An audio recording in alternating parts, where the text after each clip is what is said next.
they're small. I can get 3 in there. There you go. Or the one guy's got. Yeah. Oh, yeah, the cupcake lady. Yeah, she's one. Good morning, ladies and gentlemen, boys and girls, friends and lovers. This is Brian Loma with Cut the Plastic Environmental Mitigation Solutions down at Civic Center Park. This is October 1st, and we are out showing the greening of Civic Center Eats today by getting rid of gas fueled generation for each individual truck and the process of setting up electricity for these vehicles. That gets us to here. What we're looking at is that each truck or each booth would have a significant amount of electricity sufficient to run their food truck and to make sure that nothing blows out today. So he's got an adapter from a range plug to a California twist. So we'll have 50 amps to feed one twist. And they're going to do, well, also they said they were talking about hooking up, Civic has the L6 that they're going to do. Right, and they're going to do it. Okay, yeah, so that'll load that. Right.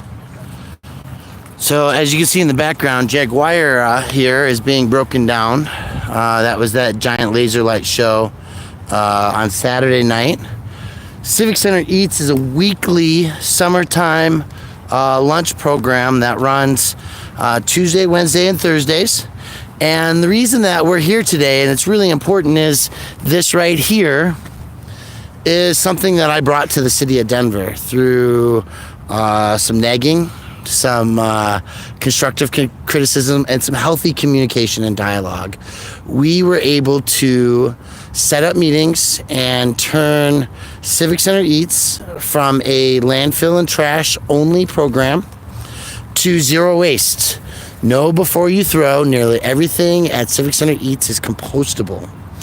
And so when you think about the hundreds of people a week that flow through Civic Center Park here Tuesday, Wednesday, and Thursday to eat, you'll see that the effort of going green is significant.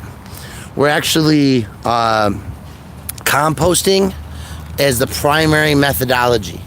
So the compost bags are like $1 a piece, and they go to a hot food composting center where the bio wastes and the paper towels and the plates and all that get up to like 800 degrees in a anaerobic hot compost, and it starts breaking everything down.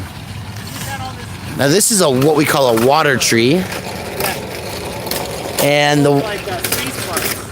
the point of the water tree is to allow people to use their sustainable beverage containers to come out and eat, have a beverage, and create more sustainability by reducing the need to buy single-use plastic water. It is the worst. And Shouldn't say dumb anymore. It's not useful. I love you.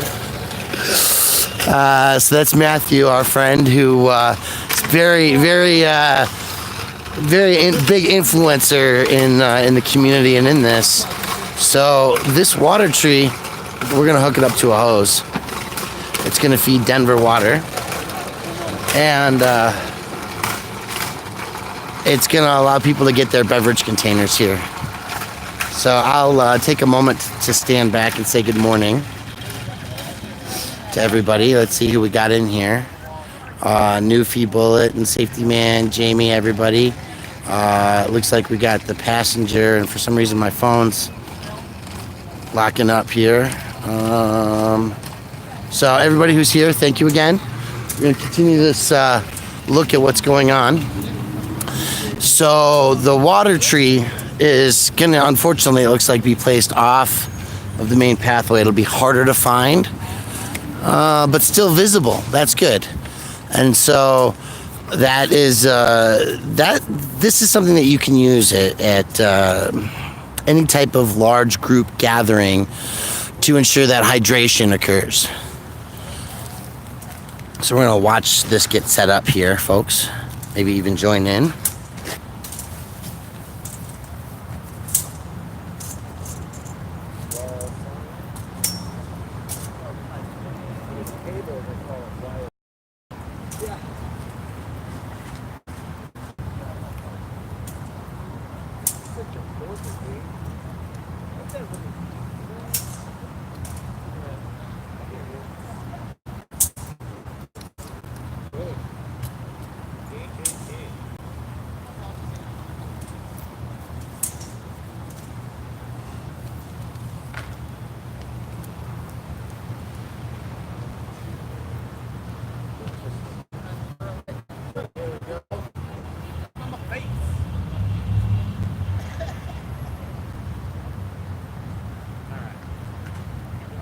I've got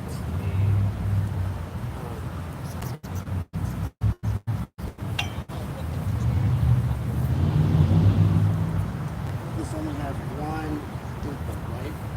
that's like a dog water.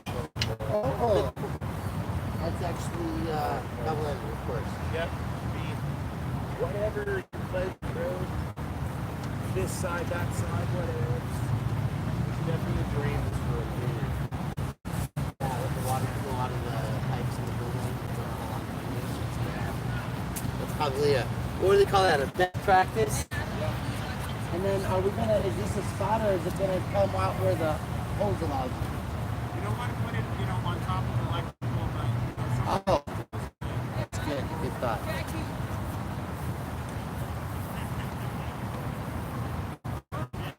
Is that an issue? say again. Is that an issue? So there's electrical, right? Right, and it's actually literally what he just said was on top of. Yeah. It's the water goes. Great. How about if we go around over the ramp? Yeah, that makes more sense. That's behind the bar.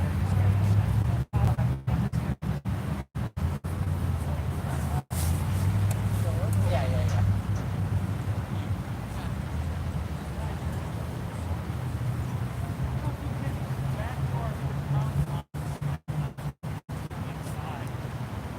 Right out the vent.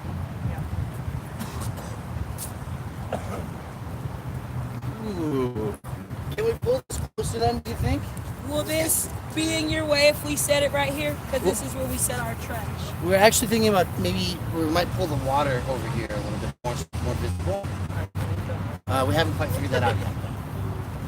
I mean, I would say. What do you think? I would say they could probably do it how they're used to doing it. So that we're not interfering yet? Right, because the point is for us to be able to put this infrastructure in without like minimal impact and like show that it's better and everything. I love that. Yeah. I would just say probably do it how you normally do it, and we'll work around you guys. Oh, okay. Yeah. Well, we're pretty much done. I just Okay. need to put that there. That should be fine. Yeah. Okay. Then do you guys think we should pull this a little bit more? Is this... Well, you know, I don't know anything about that. He didn't put me in water. this is where Matthew said to put it. So that's where we put it. That is We the have only plenty of- logic we have plenty behind of putting hose. it here. It's got a little move if we need Yeah. to, you know. Yeah, yeah. Seems to be plenty of stuff. Very good. Back to the drink. Welcome to the weather. Now getting cold. It is now getting a little chilly. I was thinking about our homeless community this morning as it rained on us. So we're gonna run this, huh? And we probably don't want to create too much of a silly puddle. So what if we temporarily walked it over there to water the plants? Or just didn't even detach the hose and used it to run the pipe up? I am here to learn. I That think sounds like a logical thing to me. But I don't know anything about cold and plants and water. well, I think it would be worse to create a puddle and a stop. I come from the tropics, my friend. I don't know anything about your Denver. That's right.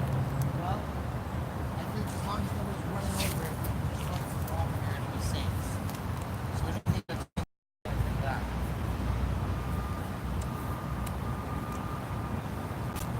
That looks pretty soggy already.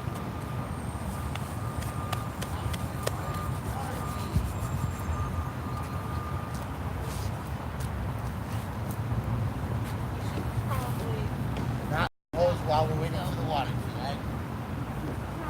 That much I can figure out.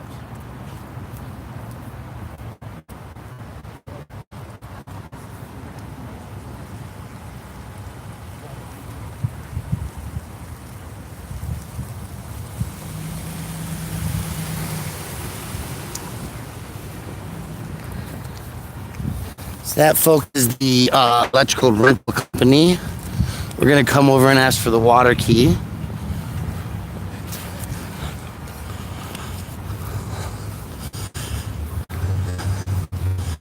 And what we're doing is we're starting off with the electricity at the Greek Theater to split it and spread it all the way down the line. Good morning, John.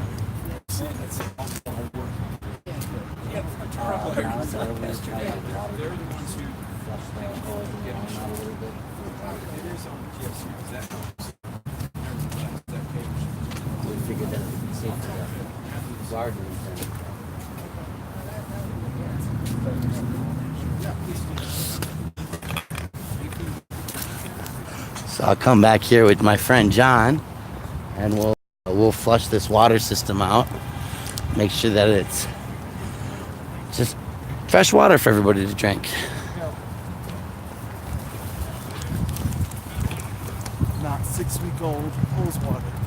Yes. And not just hose water, but like, you know, I don't know how far your line is, right? So 5 minutes to flush out the line.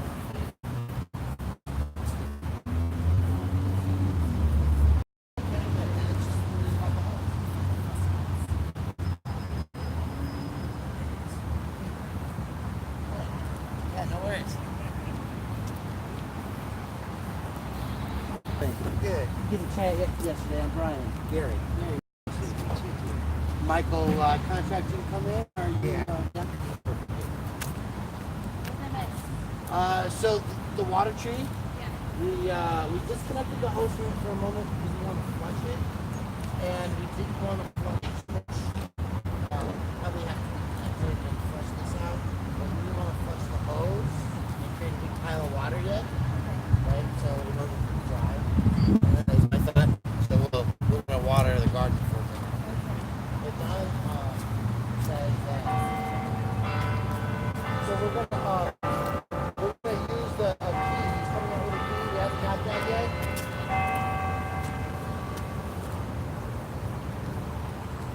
And it looks like they're unloading some stuff on the other side.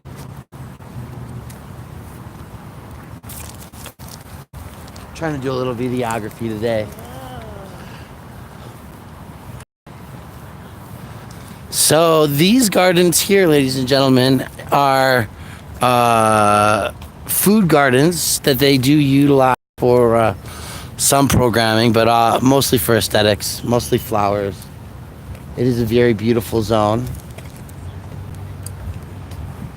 And so as we walk here, you'll see that these cables are of specific lengths so that they're between each one 50 feet or 100-foot cables.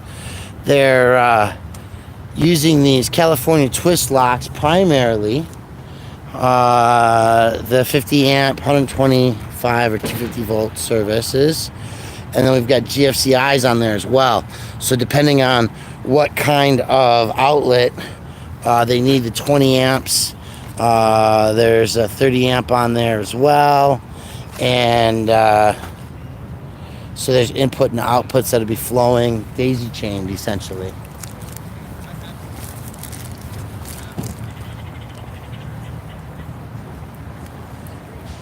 Here, we'll be putting some ramp guards to prevent people from stepping on these cords and causing damage to the wiring.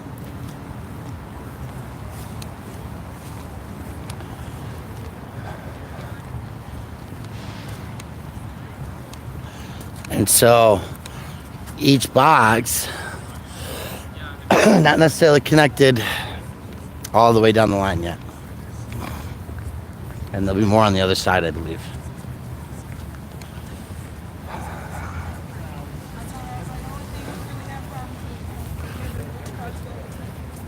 Fans for electricity, cooling, blowing. It's interesting. I'm not sure what that's going to be for.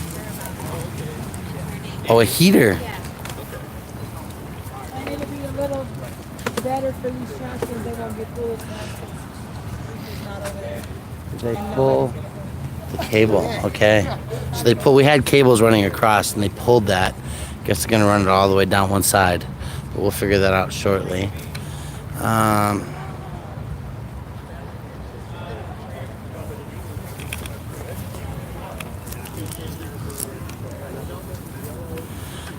And the community is engaging in the conversation here.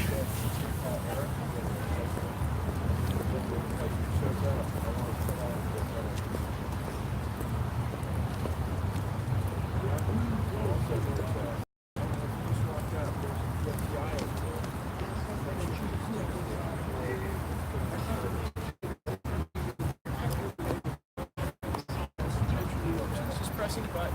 Make sure you hear it pop off and then it's turn it back on. So you're talking about the little receptacles coming out of the ground. Press the button. Press the test button. You should hear it click. If it doesn't click, it's defective. Don't use it. Or what I would do is I'd reach in my bag and get a portable PCI and use it instead. Question. So how about like sometimes at home if you plug something in and it doesn't work, you can do that, reset it, and then it works. Because that means it probably tripped. Something caused it to trip, and now it needs to be reset. So anytime there's any kind of leakage current, or if it's if there's leakage current, enough leakage current, it is shut off, and then you have to reset.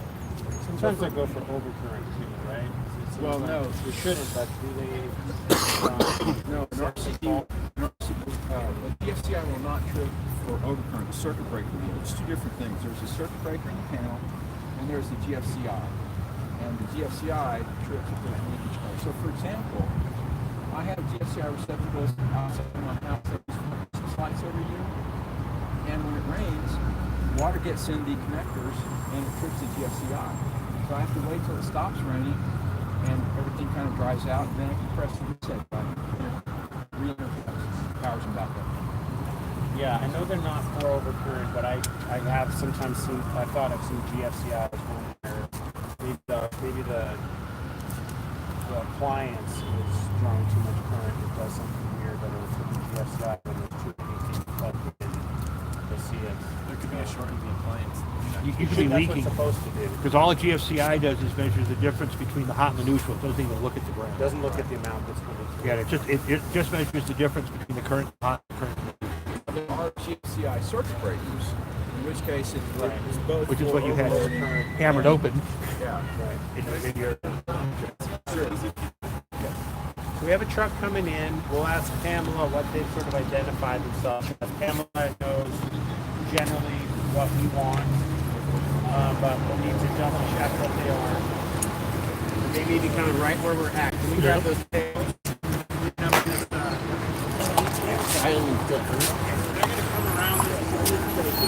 So here's the food truck coming around. So what is happening is the water. Hey, bro. Good morning. The water's shorting the circuit, I believe. On me on this camo coat here. Yeah, definitely. I was going to ask him a question about the If you're GFI. nice and early, let's go look at what his rig is. Let's look at what his needs are.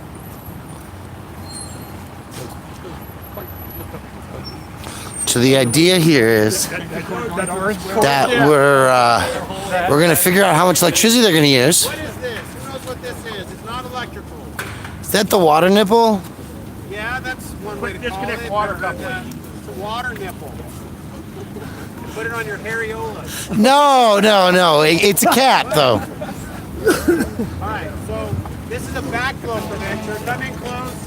It's got Backflow a little diaphragm, little rubber diaphragm, and it allows the water to go this way, but not go back the other way.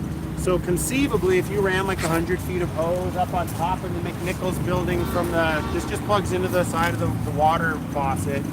But conceivably, if a hose was long enough and going up, the amount of pressure would exceed the pressure coming out of the building and allow water to go back into the pipes. That's a code violation, it's unsafe, etc., etc. So this is required on our water tree to make sure that we don't backflow any water back into the potable water of the building. One of the tricks about these things is that somebody inside might flush a toilet, especially the electric toilets, like the electric urinals, will do this kind of weird, like through the pipe, and it makes this little nipple. It doesn't blow out, it just makes it go for a second, and then water goes out the side.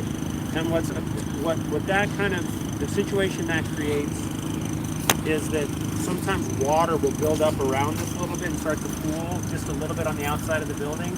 It's fine for the day, but it can't be left plugged in because whenever the building, does a little, so John runs the building, we don't want to have water building up on the exterior of McNichols, freezing, creating any of those issues. So you can't leave these plugged in unattended for days or something like that. It's really just a solution for a few hours to get your thing going. But recognize that, especially with electric faucets, these things have these little nuisance and it kind of sprays out of it. This was the one the building had, and it was really too sensitive. So I bought a new one, and it's a lot less sensitive, but it still will kind of do a little spurt every once in a while. All right, so let's go talk to the food truck and see what is power he can do. This fellow knows what's up. Yeah, let's go. Let's see you again. What is that? Plug it in? Yeah, what's your plug? Just need an Edison plug. Just need an Edison plug. All right, and we'll be able to go one generator off in just a minute. So we're going to check the GFCIs before he plugs it in, whatever is receptacle. So actually, we haven't plugged it in. We haven't plugged in the feeder yet. Right. I want to meter the. Oops, sorry. Beg your pardon. We may be. Hold on. Go ahead and electrify this side. Make sure stand by 1 minute. We'll check this. Make sure the circuit breakers are off first. So on the side of this, guys, here's our circuit breakers. Okay. They are all on. Turning them all off. When it faults, you'll see an orange color in this area. Sometimes when they fault, they won't go all the way down, but it will show orange. That's how you can tell that it's been overloaded. And what was that Addison plug? He said Edison, so that's the common household plug. That is the number again of those is a 15. What is that again? What's the NEMA designation for those? 515. 515, aka an Edison. Parallel blade. Thomas Edison, is a household term. Yes. Can somebody please walk and make sure all of the circuit breakers are off on all of the discharges, all of the terminals. Thank you. Okay, so we're gonna go walk and shut these off. We just take each out. Go all the way down the line. Yeah, there's only 3 more passes. Something is accidentally connected. Well, I get aware of it. And starting to lay out the paper that you draw.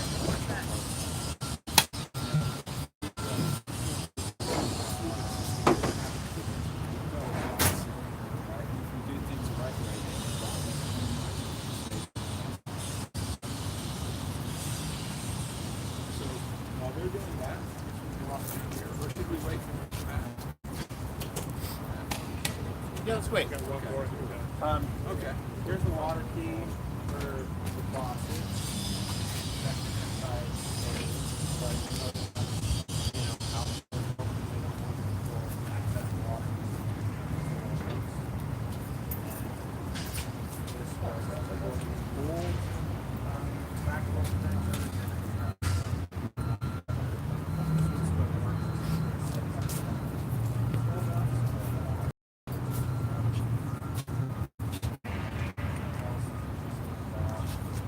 Water situation.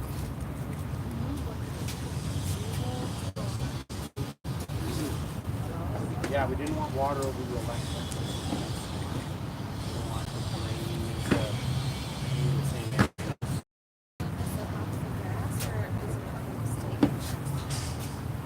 It's usually okay for using grass. I would rather have it behind the bench right now than behind that bench. Probably a good idea.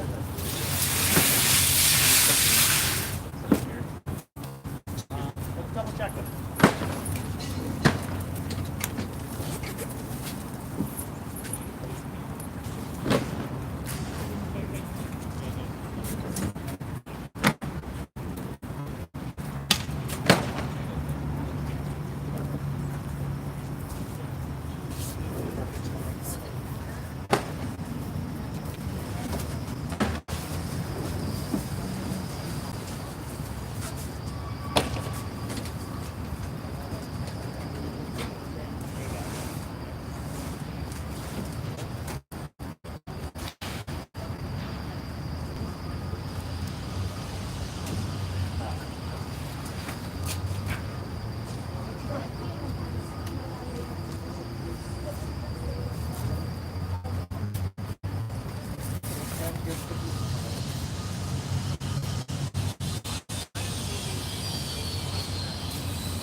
Quizás una bomba más así. Solo que quizás una bomba más.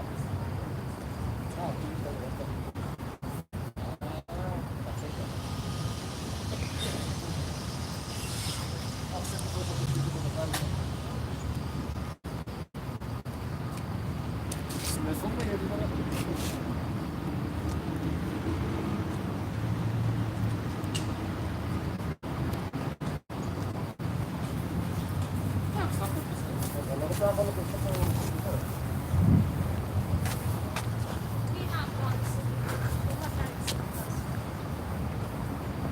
We have nights.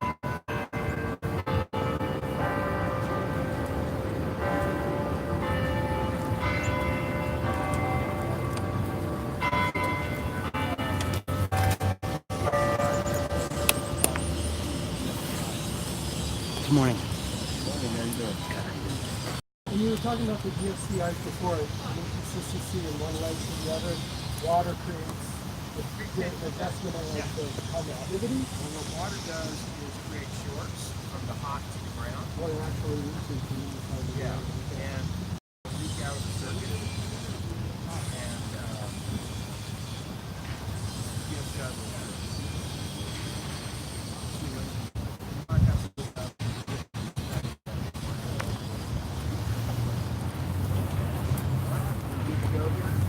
So that food truck has a bad converter. It looks like it's burned out. And I told them, like, we're going to have to figure out if we got a different one or if we need to tell them that it's a different outlet.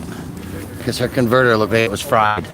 From the one to the other, it was all black and just a little plastic bubbly. And I just, like, that doesn't look safe. What the guy said. She said, okay, we'll Over just, here, the breakers are all off anyway. right. Yeah, so you have no issue. I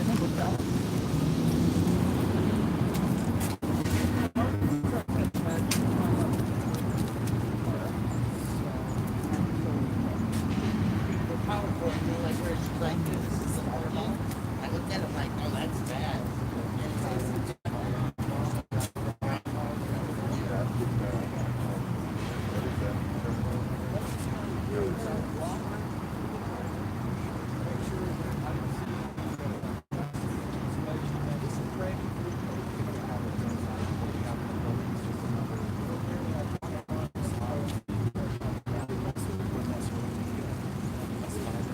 We got 4.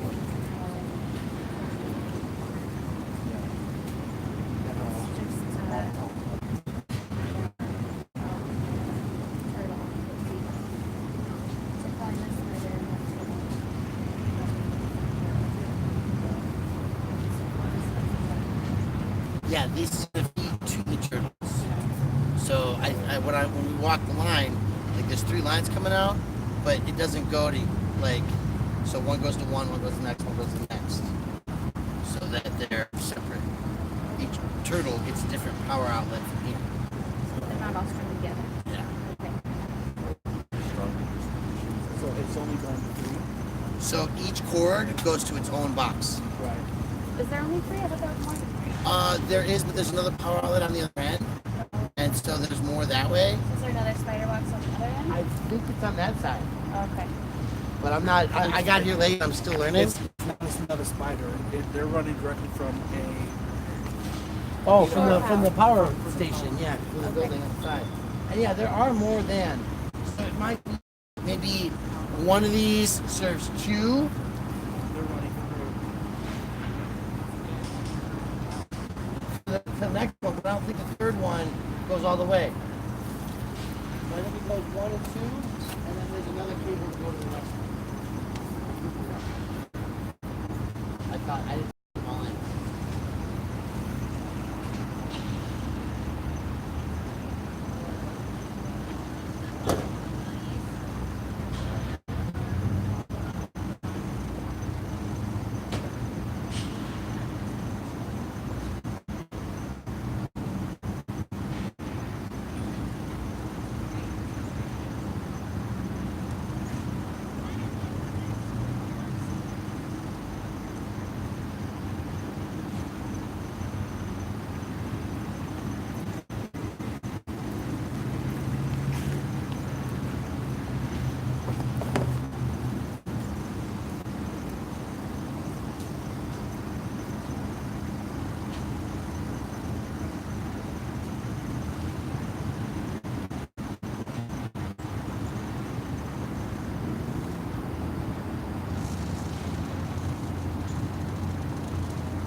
I'll talk about these real quick, folks. These are the covers, and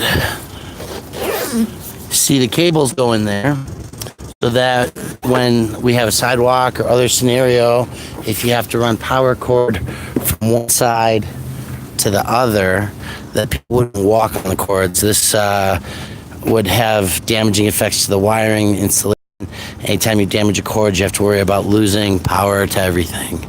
So that's why the ramps are available here, and we'll be getting those set up shortly. Setting, they run behind the railing so that it's safer for everybody. And actually, if you look at this giant cable, there's a connector series, 5 different power lines, right? It's a high source of electricity.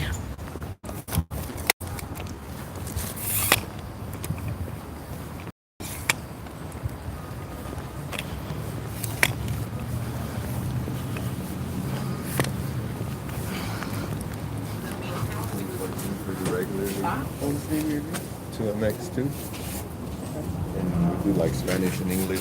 Like, So it's a doorway, so we don't want that to get caught. That's why we're protecting the cables there, right? And so now it's hanging out. That's why he's running on his own, John. We're not even plugged in yet. And this is under the building. This is Greek Theater. I can use this to go make sure that there's no voltage on the cam locks over there. So I'm going to go test that, and then I'm going to come back again and make sure the battery didn't die between here and there. Just that's the 3-point. That'll be the 3-point. So I'll go back over here.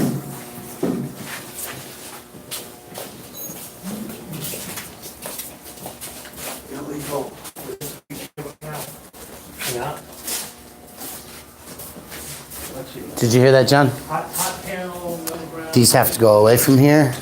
It's got to be 3 foot from a hot panel, and it's actually touching. Oh. So maybe we just... See the red? That's the clear area that must be maintained. Good to know. Putting a code. Yeah. Here, let me give you, get underneath that with you. There we go. All right. So we're learning something new every day. All of this has to probably, well, that's not moving very far anyway. 3 foot clearance requirement. All right. Then I'll go back and test it again, make sure it's still working. They'll light up from 7 up to right off the bat. We won't stay on.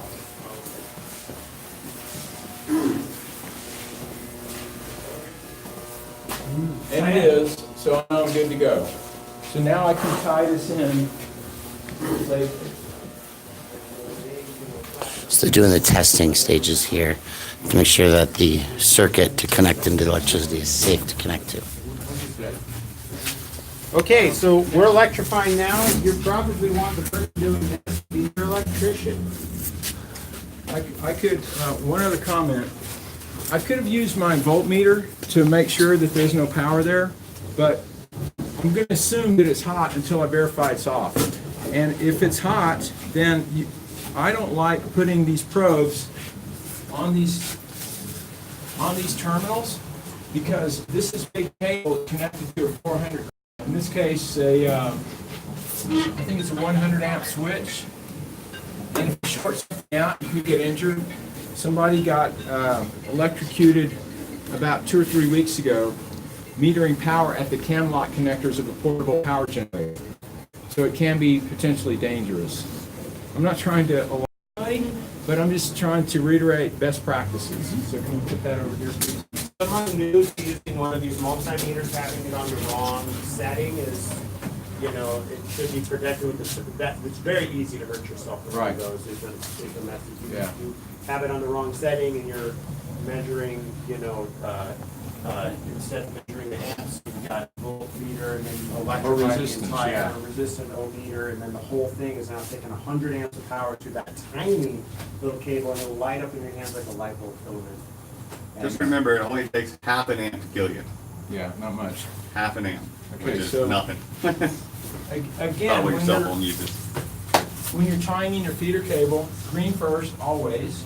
That's the ground. And those are spinning And lots. white next.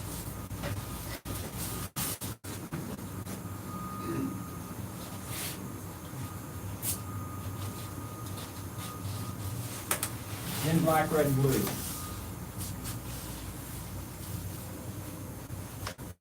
Does it matter what order you have hot cables?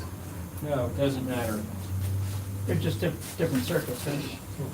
Right, different phases. AKA the hot legs. The only time that would come into play is if you were running, say, like a portable AC system. Say you had like a big tent and you had portable ACs. They're big, giant, 25, 40 tons, but they're all rotation sensitive. You could get, the rotation could be reversed by hooking up the blue, the red, the black. But all you do is just change the black and the blue, change the colors up to change the rotation that's coming into the AC. So some things like a motor have to be certain rotation coming in. Yeah, If you ever do like a big AC, that's the only time you're really getting into those colors ever having to change up from, red and blue and black and changing the colors around. Also see that with steam motors. Yes. That's the big one So, for us in stage. Yeah, if you have a pickle, you press the up button and the motor goes down, then you go to the motor distro and there's a polarity switch. You hit the polarity switch and that's gonna Where's the phase? change the phase on two conductors.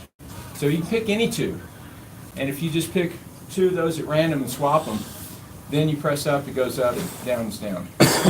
Now, I just mated those. If somebody want to come and double check, make sure it's color to color, make sure that they're twisted all the way. Agree? Yeah, okay.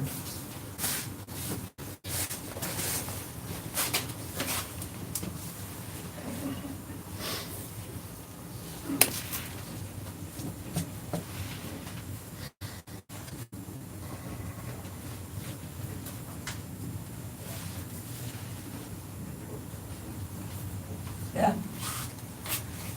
Seems good to me. Now, we have this excess cable down here. What do we want to do with it? Do we want to coil it up? Yeah, we want to snake it. Now, sometimes we don't have enough room to snake it back and forth. In this case, we do. So I would just take it in here and go. And you see how it kind of wants to go in figure eight, because that's probably what people have been doing with it. So you could figure eight it, or you could snake it back and forth, but just make sure there are no coils.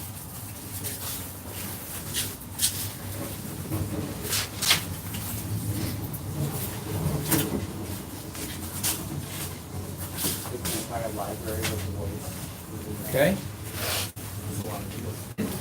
Now that's not an ideal. It's hard to snake band it, but that's my attempt at it. Now, we verified all the circuit breakers are off on the distros.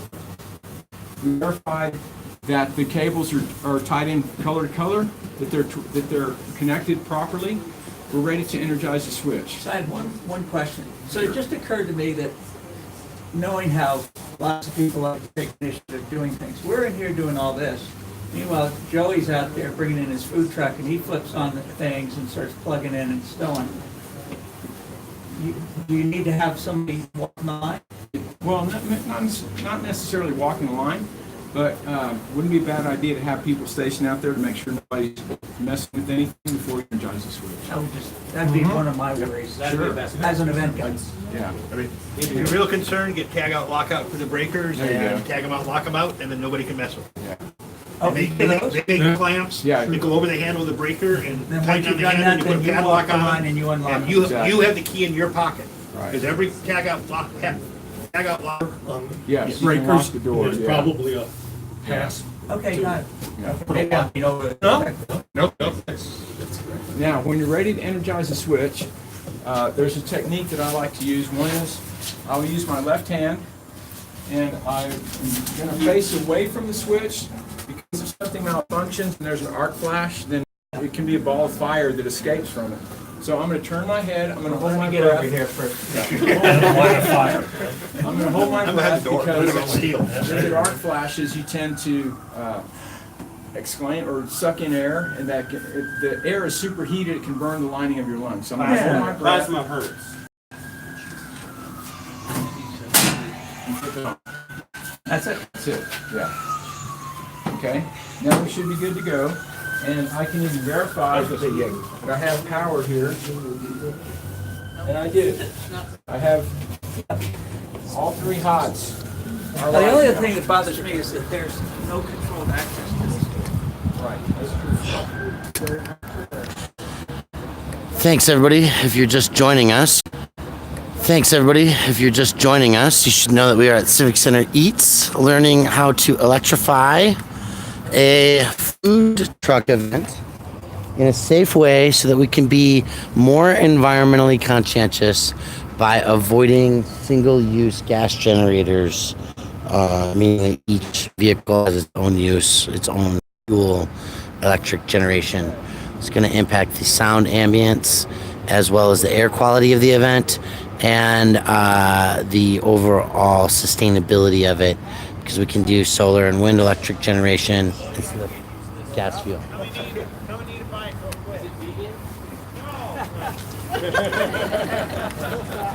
Does it have sausage? Whole 30. It's gluten intolerant. Intolerant of intolerance. Extra gluten, please. So what is the advantage of unfolding the cable? So we've got to stay on schedule here, folks, and I'm just going to check at the time. It's 10 o'clock. We know that in 1 hour we're expecting the food. We have 2 trucks already set up down there, 3 now. So we're taking a brief break, and then we've got to get serious on this effort.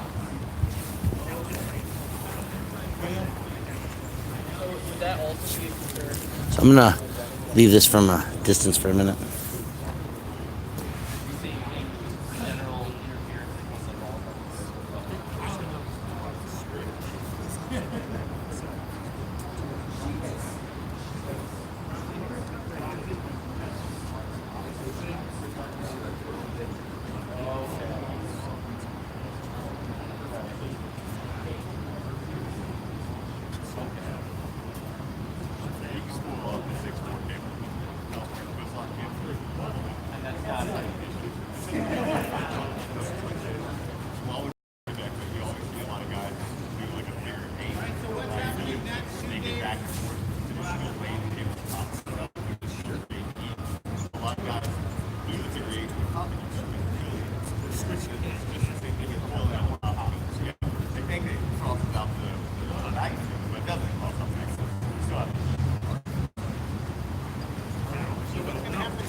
Other than that, everybody else is right.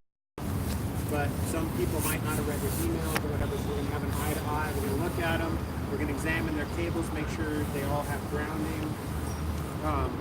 And we're not going to electrify any circuits until, we plug them in, turn them on, and then we'll be checking the GFCIs first before we electrify any.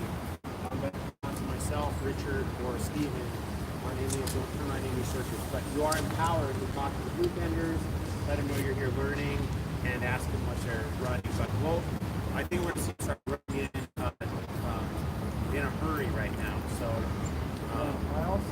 Matthew used to run the Tour de Fête festivals for New Belgium, the bike festivals. Just plug this into, it's only got an Edison connector. As long as it's an Edison outlet, you can test the receptacle.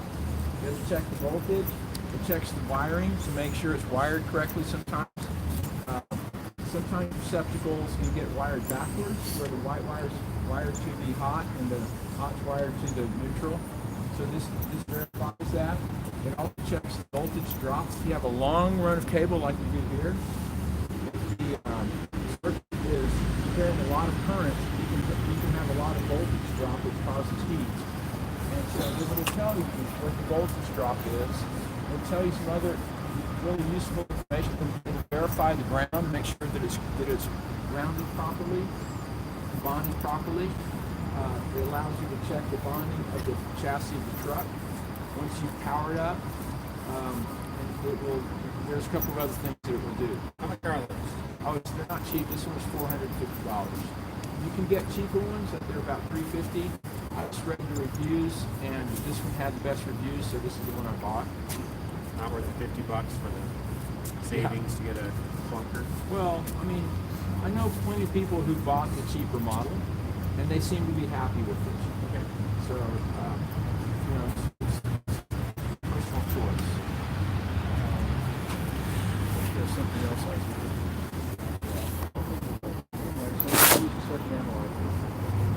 Once we get down there to the district.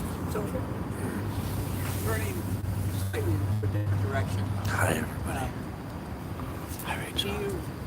What do you do, or how do you put into your plan about event safety?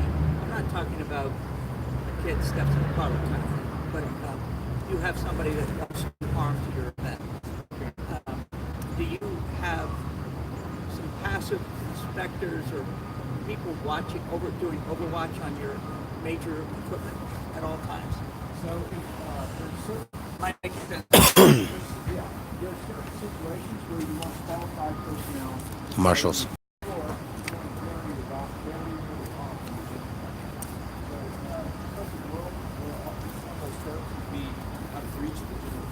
That's part of that. Yeah. They could really mess up. Sure. Yeah. So that walk in there. Yeah. Exactly. You have, and we will have like residential folks who will be presentation. This is sort of the central spot center for, I think I met Bill Clinton right over there. Oh, yeah. When I was 10. But yeah, these are all areas that you have to do detailed power doing your essential. Detailed power doing your essential. Yeah. Whether you have marshals, fencing, security, all that would definitely be considered. If you've got a situation, if you know you've got VIP, politician types or national people coming in, give yourself a lot of extra time because they're going to insist on running the ground, officers and dogs, clear everybody out, 2 hours to leave Secret Service, nobody's allowed in, and everybody coming back in has to get inspected. So there's a lot of things that happen in this situation where time is what you thought was adequate time is all of a sudden going to be, you've got to really plan that way. They're going to get a hold of you during the planning and say, here's our schedule. You've got to work around this. So we need to get on checking the trucks here shortly, because it's really the priority today, folks. I'm going to let them have their little chatter and Q&A there.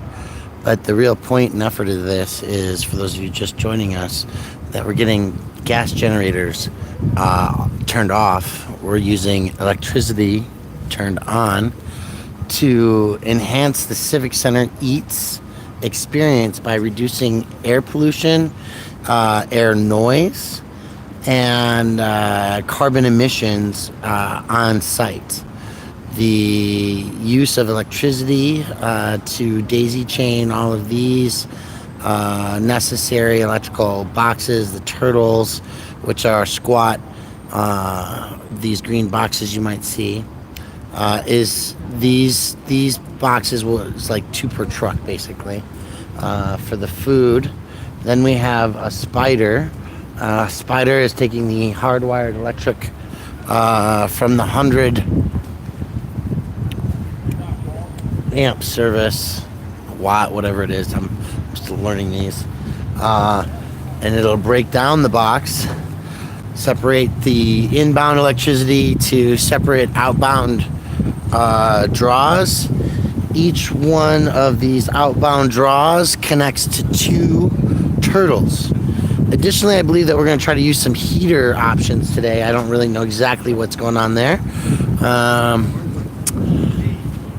And the goal is within an hour to have the food trucks all up and running on their own individualized power. Huh. Thanks for bringing these.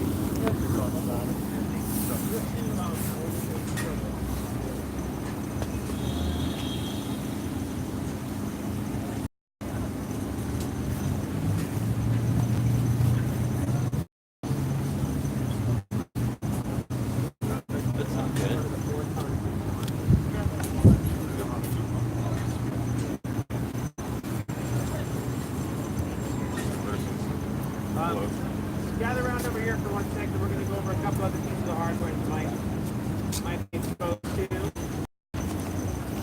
Stephen from Sunbelt was kind enough to bring us a couple other pieces. Especially this one has a larger and larger Big Brothers, but these can be a pretty big part of a large festival setup or an emergency disaster relief situation.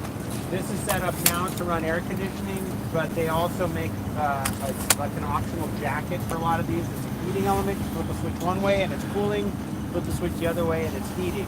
Really handy in a small hospital or a circumstance or an office or something like that in a disaster area. This probably uses that L630 plug, does it? That's 120 volt. Well, that's just a regular 120 volt. These large fans used a lot of times if there's flooding, just to move their air, as Stephen would say, in any circumstance where you've got moisture and water in a building, just to dry it off as quickly as possible after flooding.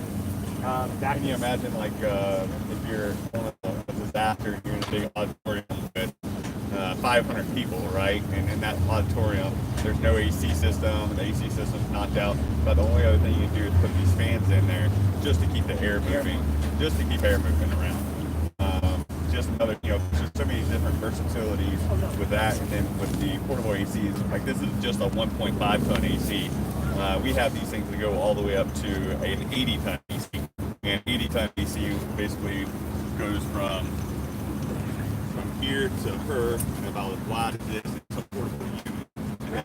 Yeah, it's a monster. And you basically have it that sits upside and you plumb it into a facility or a building whenever the AC system is knocked out. But that takes a pretty large amount of power to power that also. Sure do.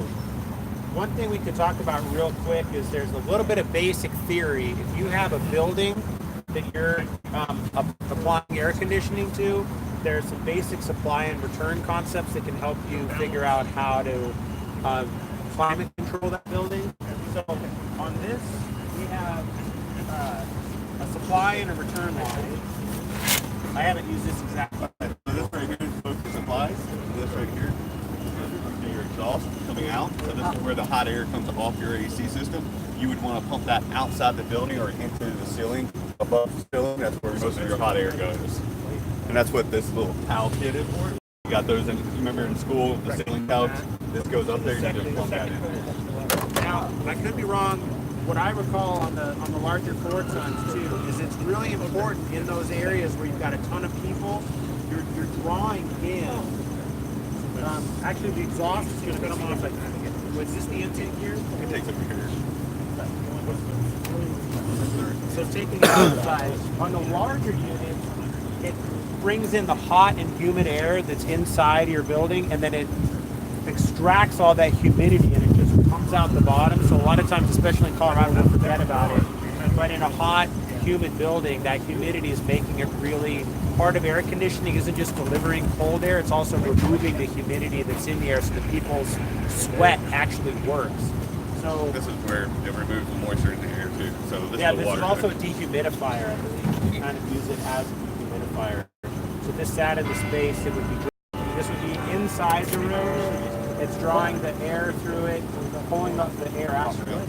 And then the larger units, if they sit outside the building, they have supplies that bring the air in from the building, and then something that puts it back in cooled and dehumidified. But that's a larger kind of Like my kid's school, the other public schools have been having some pretty big issues where they don't have adequate air conditioning for students, and they're noticing test scores are falling off, the kids are getting sleepy. Like, it's kind of a climate change bummer that our kids in these DPS schools don't have adequate air conditioning in these old buildings.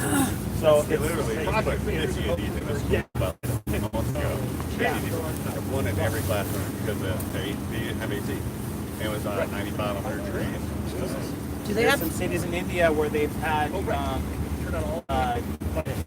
wards go down with air conditioning and would lose 5 or 10 kids in a day for lack of air conditioning, the little infants that are in ICUs. And so it's a whole sad situation when you lose air conditioning. It's not just for comfort. When people are in a hospital, it's a matter of life or death to be able to deliver the air conditioning or heat, obviously, in a place that's cool.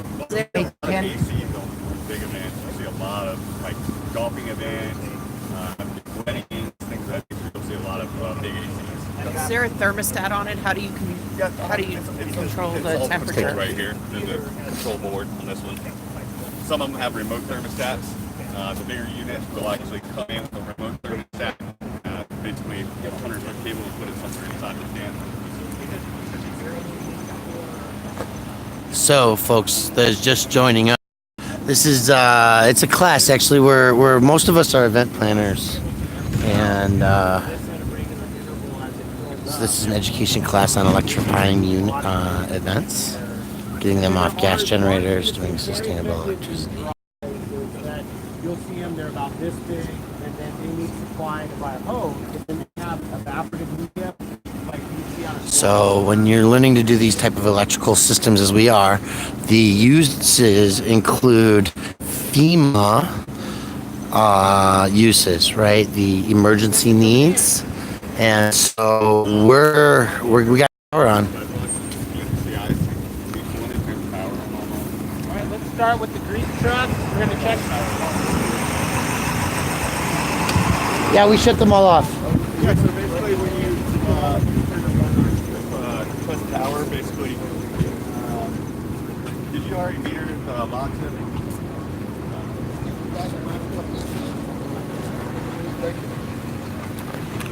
So we're gonna go. They're gonna test the meter of the electricity coming out of the spider.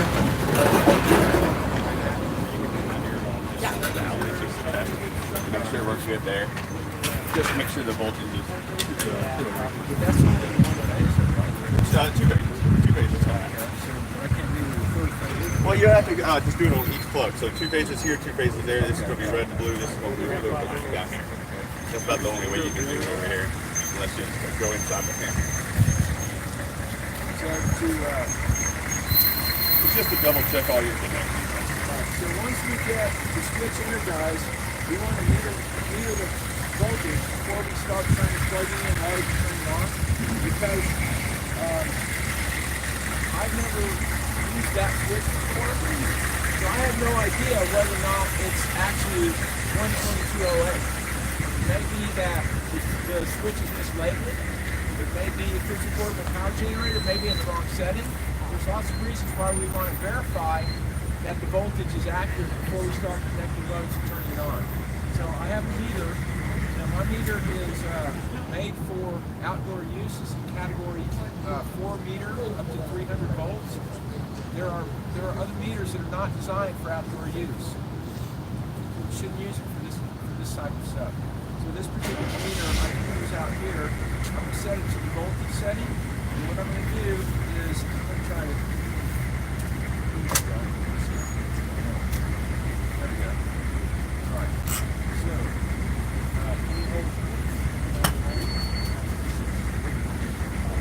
So one of these is ground, and then we have 2 hots. So I'm going to put one of the pins on the ground. That's the hot. You have 2 hot pins. Oh. That's the neutral. The ground blue. No, that's right here. That's correct. Okay, Yep. I'm not familiar with these. So I've got, if I can reach the. Get in there all the way. They're kind of a pain. Check the breaker over there, but the breaker's off inside.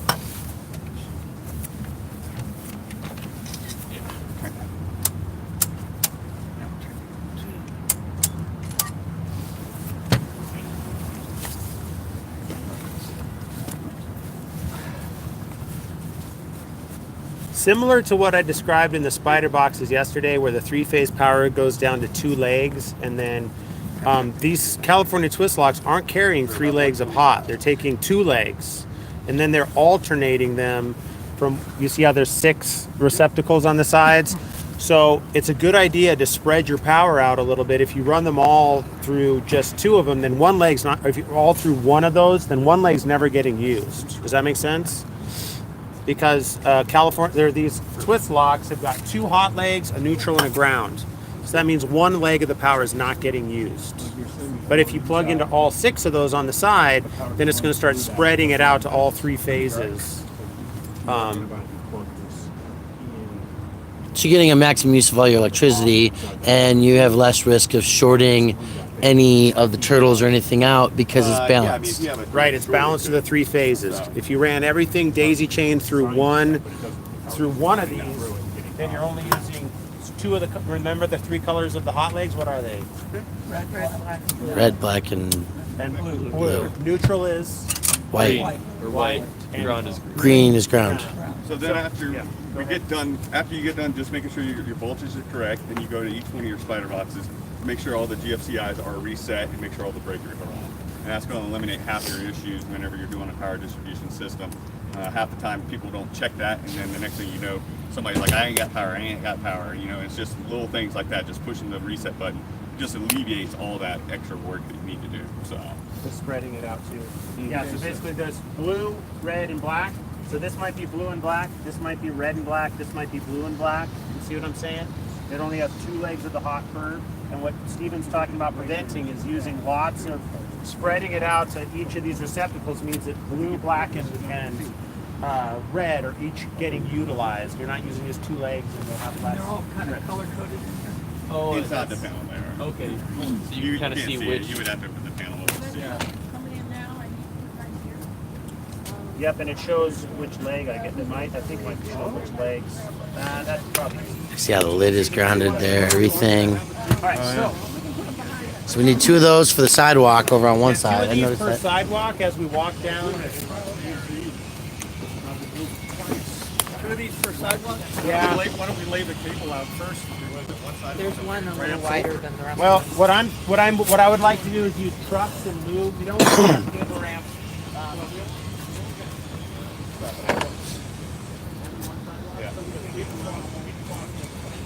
Okay, great. So, I think we are going to go ahead and do it. We only have one sidewalk to cover, so. Yeah, we can get that one sidewalk up here, guys. How many do you think we need? Probably 4. 4. Okay, 4 up there and the rest here.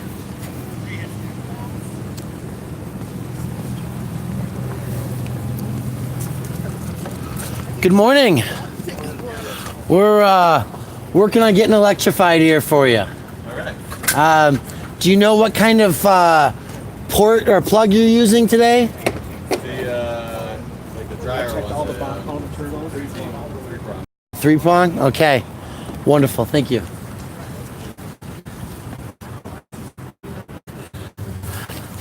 So that is the 3-prong they're talking about right there. And so we're going to know that we need at least one of those adapters. I'm going to leave you guys here while we go up to that.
So we've got 2 trucks with the 3 prongs and 1 with electricity so far. So actually that means that I know that there's 3 trucks with the 3 prong like this. Do we have more of these? I don't know. You have to ask Matt. Okay. So I'll tell you as well.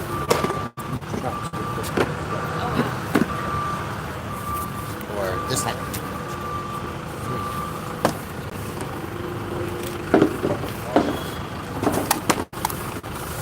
They're coming here or we're standing, huh?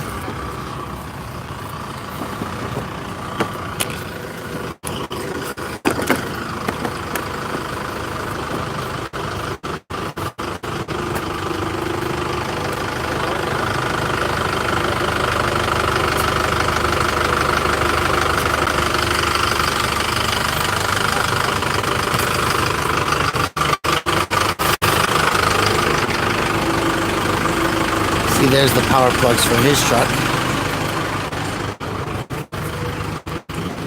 Whoa, whoa, whoa, whoa, whoa, whoa! Whoa! Wow, he just missed that awning. Yeah, I figured that's where you were going. He did it. Yeah, he crossed it. He didn't miss it. No? It was wiggling. That's it. That's an expensive fix right there. Or that dude. Okay. So, these 3 prongs, is that the standard, or do we have to have adapters for that? Which one you want? There's several of these trucks here. Yeah, they'll always have like little different adapters.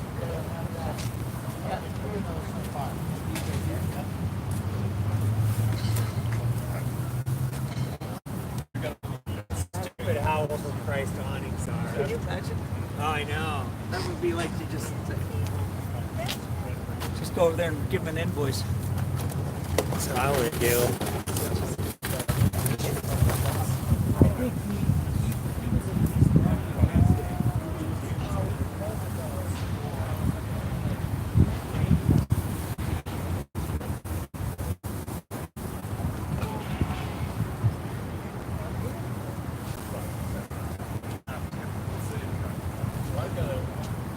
The only generators that we use are not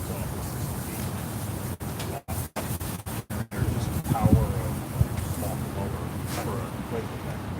So that has a flaw.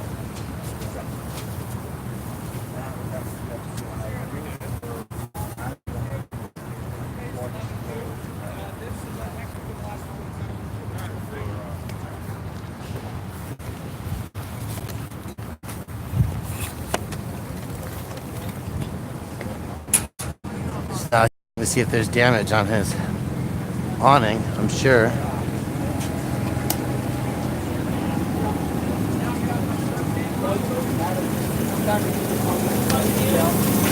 So here they're checking the boxes directly, making sure that that port is good.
Ma'am?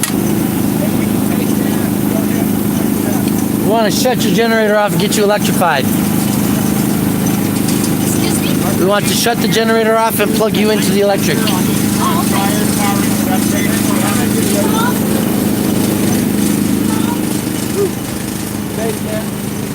we're going to go ahead and use a procedure whereby prior to electrifying any truck, we use your nice tester to make sure.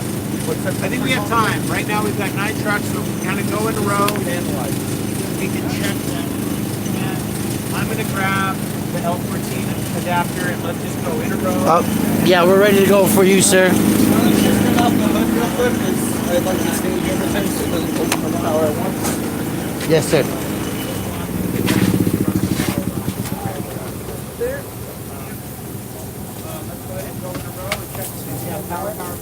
Power. Alright, we're good. So, do we leave all the circuits on that, or just the ones that? So we didn't up here at the end. We just turned on the one that was running power to that outlet. That's what I thought. Yeah. Yeah. That way, no one can plug in without us checking whatever they're plugging in. That's great. This is so awesome. I don't know that you guys who are watching online really appreciate and understand what's going on here, but the idea truly and wholesomely is that in 2 years we're teaching them how to get into zero waste stream and zero carbon emissions from the running of the trucks. Yes, indeed.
RVs that like make your truck.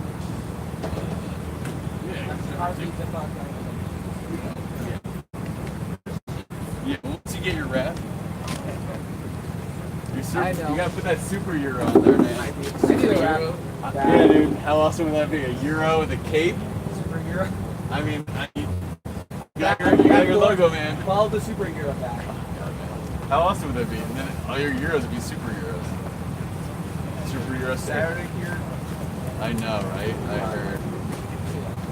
Well, I would we didn't have a chance to get in there because we didn't have any seniority or whatever. But well, it has Matt, they have one all that. Oh, really? Yeah, because it was a head like that. That's something they asked him. But he had. Hey, Erico, how's it going? What they had? First of all, they had Brent who almost hit a guy in a wheelchair. the little place with the keys where you have the key out of the door.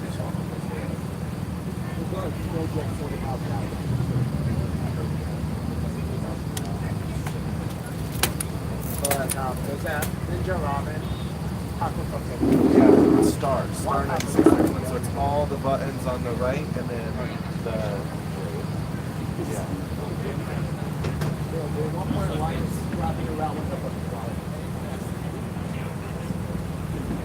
Awesome.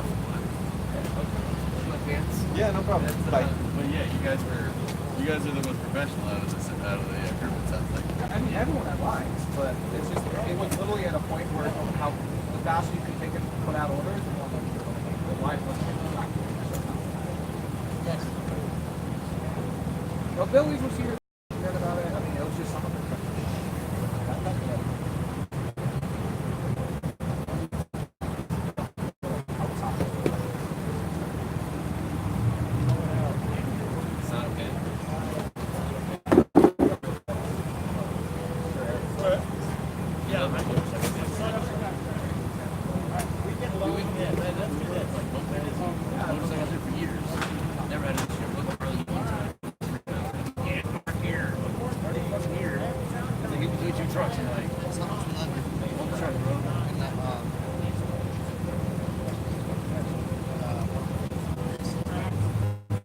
Plug me in, like he really like started setting up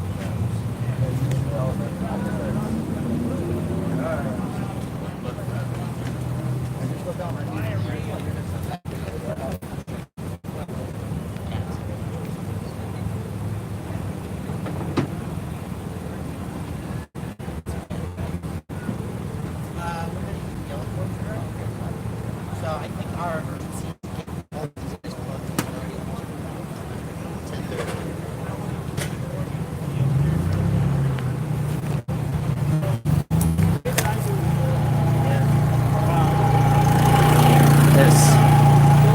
Are we able to plug that onto? I mean, they're already turning generators on. we gotta turn stuff on, that's fine. I know, I know. That's why I'm asking if we're able to get you going. Whatever y'all want to do, set us up till no more on the generator. We can't start the fire until we get the hood on though.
Okay, so we're going live here, and he's checking each outlet to ensure that the security of the electrical flow, the amperage reductions, the generation consumption. This plug, L530, which is 120 volts, and it's carrying 30 amps. And he's got an adapter that Richard's plugging in that steps him down to a regular Edison. So this receptacle is not ideal. Get in there. That's right here.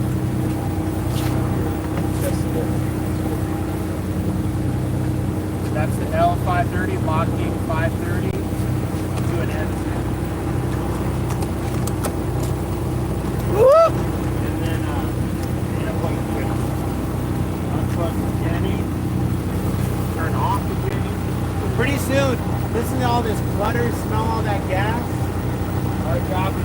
to alleviate that. Can we turn you off?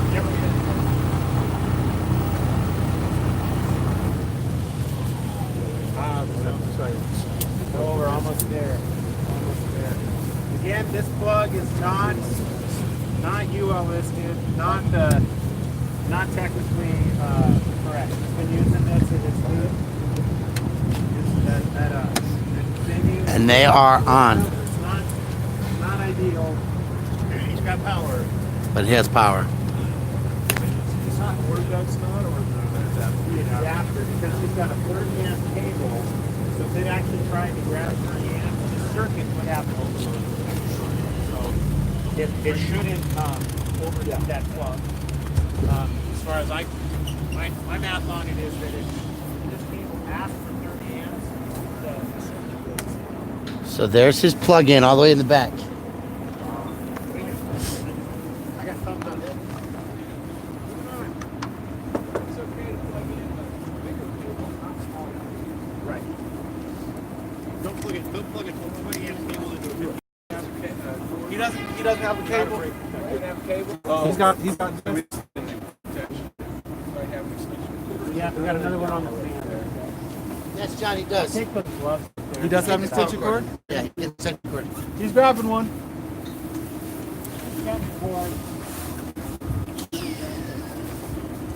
Is this a city event that happens regularly? Yeah, kind of.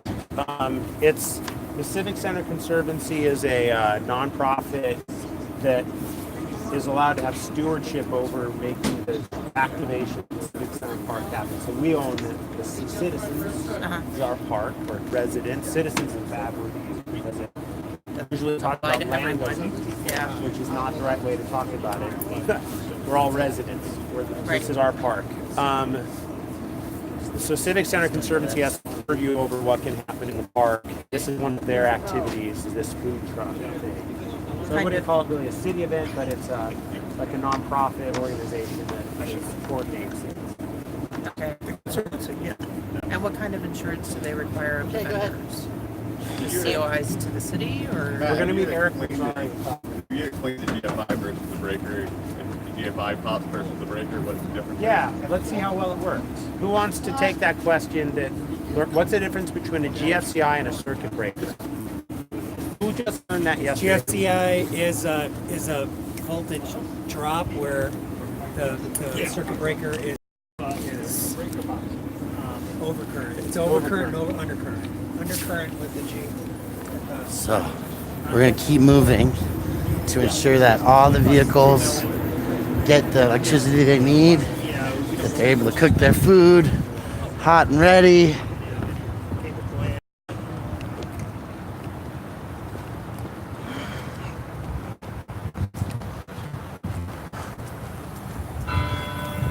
That is an example of an unallowable power cord. Right. Because it's got all these exposures right here. That's right. So we're just gonna plug it, huh? Yep. Good thing we brought an extra. Yeah, exactly. And then we can have We didn't test the circuit anyway. Nope. We checked the circuit out.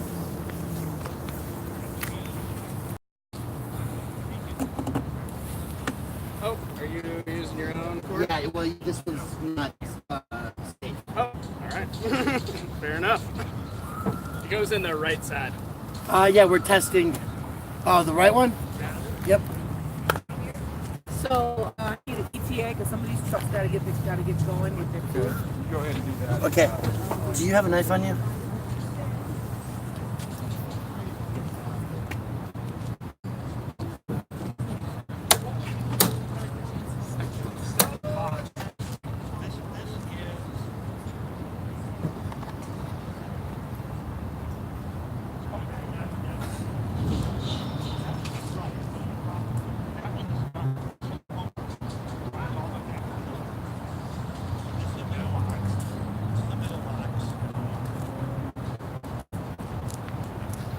This is an inbox. Right. And then we have a cable-to-cable splice here on this one to go. Yeah. Okay. I'm with you. Last turtle on home. We could have used one more turtle, but in total time, we still got one over by the Keystone. Right. We're supposed to put trucks in the end before. So, Now we're not supposed to leave it coiled though, huh? That means we're gonna snake it. So. You said it's the one on the right. Yep. Okay, so this is gonna get plugged in here, and then we'll snake it back this way. That was perfect. Knocked my own camera over.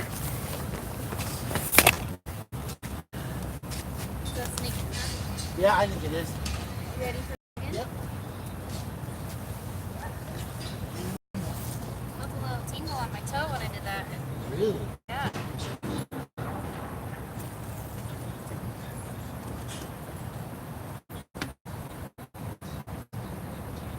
Not lit up. Oh.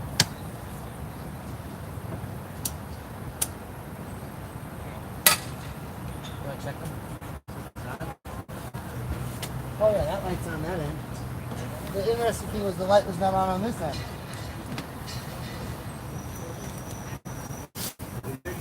I think we are. Okay. She said though, it's funny, she said when she plugged the truck into the outlet before it was plugged in here, she felt a little tingle. Uh-oh. Does that mean that the truck is probably shorted? Could, not shorted. Well, yeah, there could be a short to the, we'll check, I've got my meter, we'll meter the frame of the truck to ground, see if we get any voltage. Okay. Are all the trucks down the line powered up? No, we still have 1, 2, 3, 4 more. So that's where the urgency is. We already took care of the one that was a fire. Oh. Not a fire, but an urgent. Gotcha. Frankly, I do believe that that's part of the schedule of consideration, though, and event planning is definitely that we have to make sure that all the trucks are, the power is ready by this time, right? So that you back schedule all the work. And beautifully, because we're training today, right? Yep.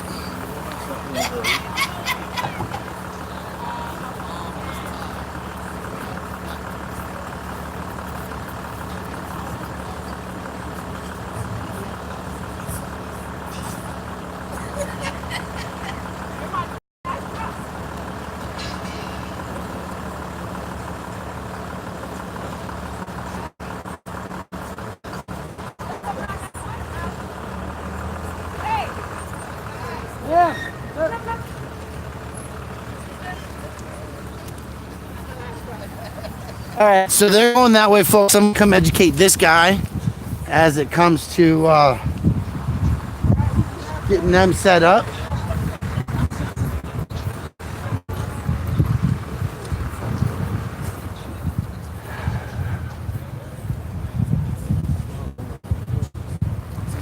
So, gentlemen, they're coming right in here. Come right here.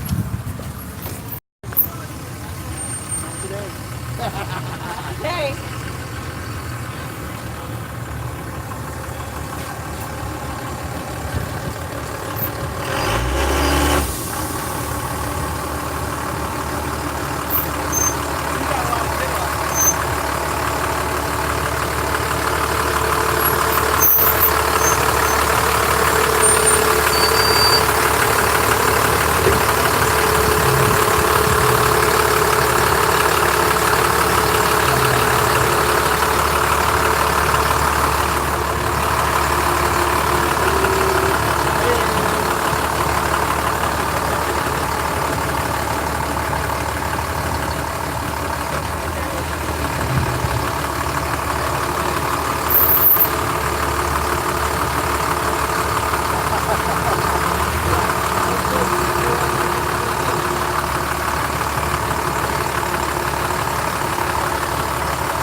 Everything good to go? Good to go. Fantastic.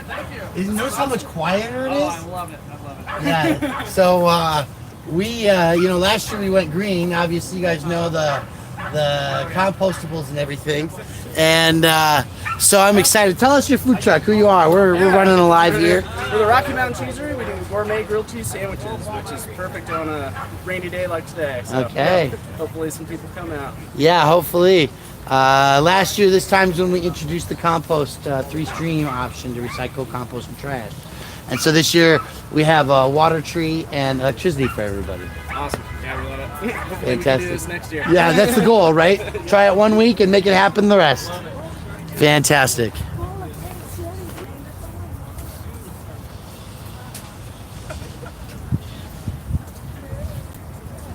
Hey, will any of the other guys show up? This is it. I went from 18 trucks yesterday to 9, 10. Fuck yeah. All right. So this is fun, guys. I hope you're having fun. Yeah, we know about her, and we don't really care that much. What we do want to make sure is that all the trucks are on, and so we're gonna stay on top of that, and we're gonna get this moving.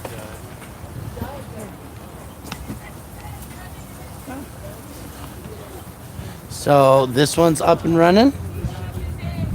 Cord snaked out. The musician's on his own power outlet. Right? These guys are running on their own solar battery bank. The Sweet Cow Ice Cream Moo Mobile. Notice how quiet it is. No generators running. This was not tested by us.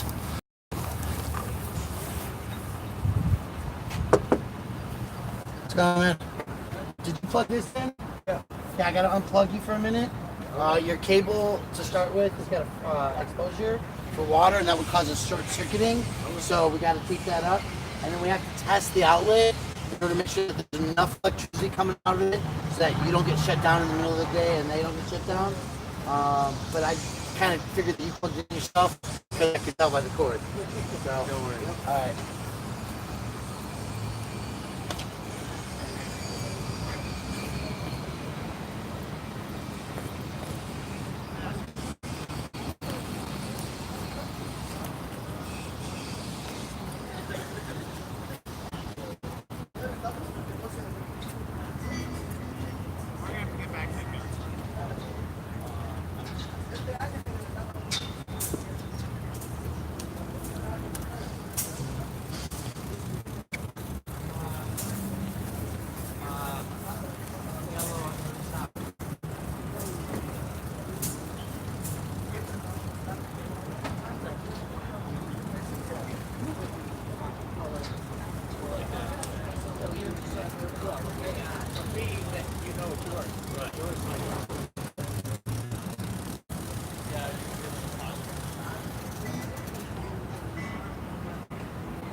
Temporarily, by all means. But I've got to do this.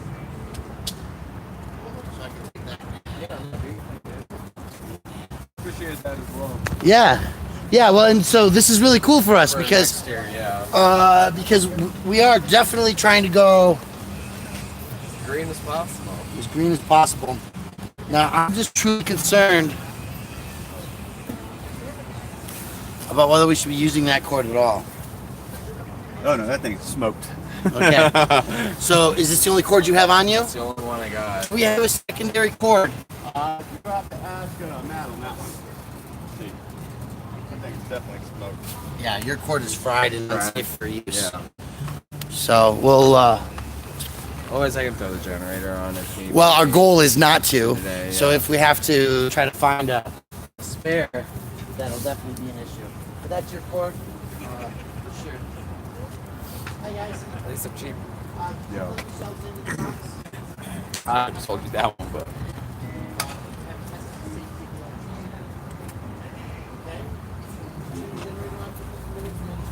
Got more than enough room to back up, dude. More than enough room. No, I figure it's like. Plus, do we have a truck Friday? We do. That's So- the big one. So then we're not gonna, when we go back today, we're not gonna take any of that stuff out of those containers. Because last time, you told me to do that, and Rob was like, oh, actually, I need you to take all these containers, empty them, clean them, and then empty the truck. And I was like, fuck, bro, shit.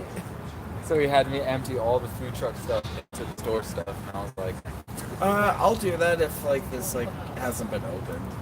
Yeah, I'll consolidate it that way. But if there's a truck the next day, like that's what I'm saying. If we have a truck Friday, I'll just put the shit in the walking. There's no, that's just added work for it. Yeah, so we need another.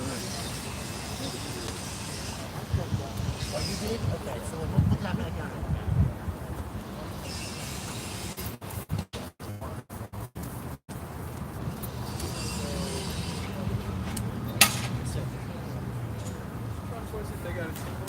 The yellow one down. We're just making okay. So we're gonna put it in the cable. We only use 2, so we're working on one for these guys. Where's the power initially coming from? Civic Center. Where's the center? Is there like a central line that comes from somewhere? So you have a central line coming in this power box right here. Oh, cool. Okay. And then the primary is actually part of the computer. Okay, cool. All right. I would recommend. I'm just gonna get a shot of it going into the building. You don't, show the actual connections. Yeah. And this is so amazing. You know, 2 years ago we had conversations about footprint here. We had the 3-stream in. And you're gonna notice how silent this is. Great. This is awesome. Thanks. You guys are good to go, huh?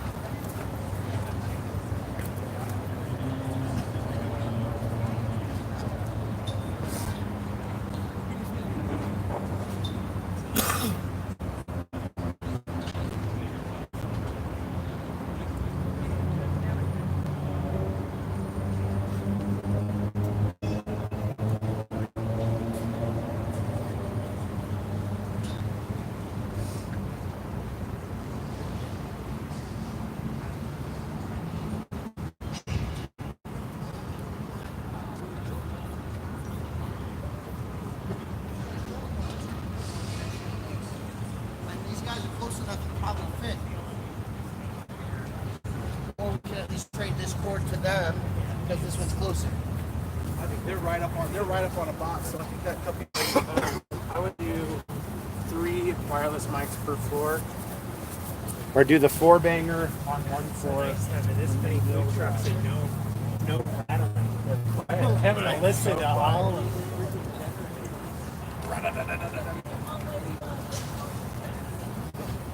One of the biggest things with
hey Matt, we're open.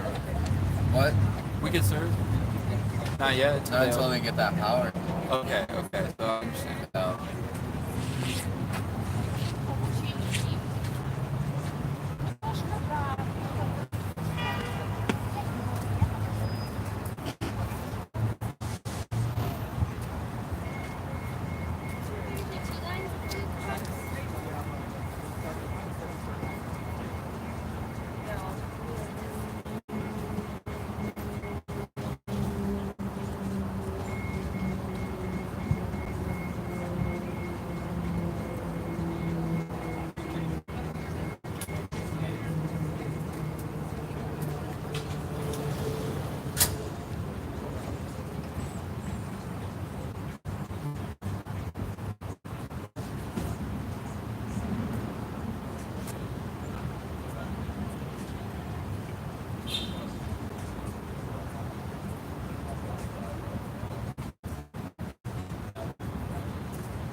Making it work.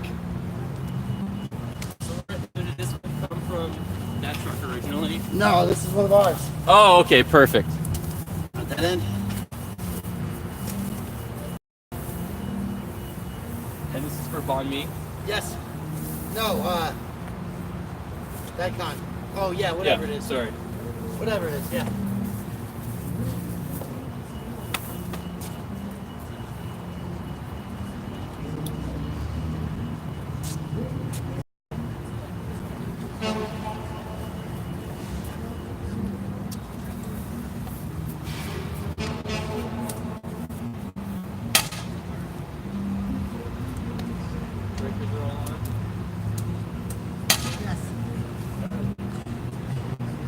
No, the hardware was tested. We just had Fix that. power. Okay. Cool. Appreciate that. Absolutely. Was the cable not working? They had a frayed cable. Ooh. It was burned. Better safe than sorry. So we yeah, see this here? There's not just this here, there's a big black spot on it, right? Exposed. Yeah, So you gotta get rid of that.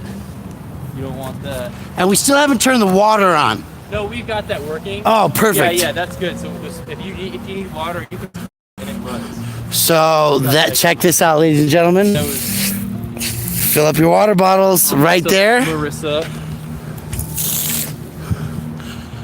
Sustainable, baby. It's sustainable, baby. I love it. It's so quiet. So quiet. Are on. Yeah. Every truck is running. We told them this was going to be amazing when it got done. Not a peep. You can hear the music. So if you're in Denver today, folks, you need to come on down.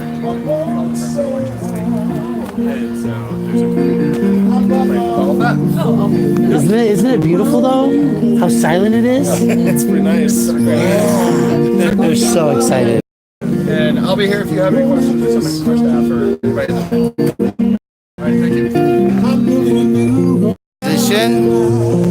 This is such a big deal, ladies and gentlemen. Tell the difference. The noise. Hey, is this your first time? There's no generators running. It's all electric. It's quiet.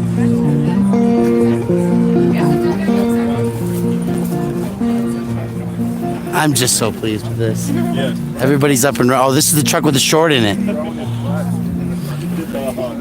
Huh? The tingling, yeah. So we're going to infer about that one more minute. So we think off generator system is probably a safe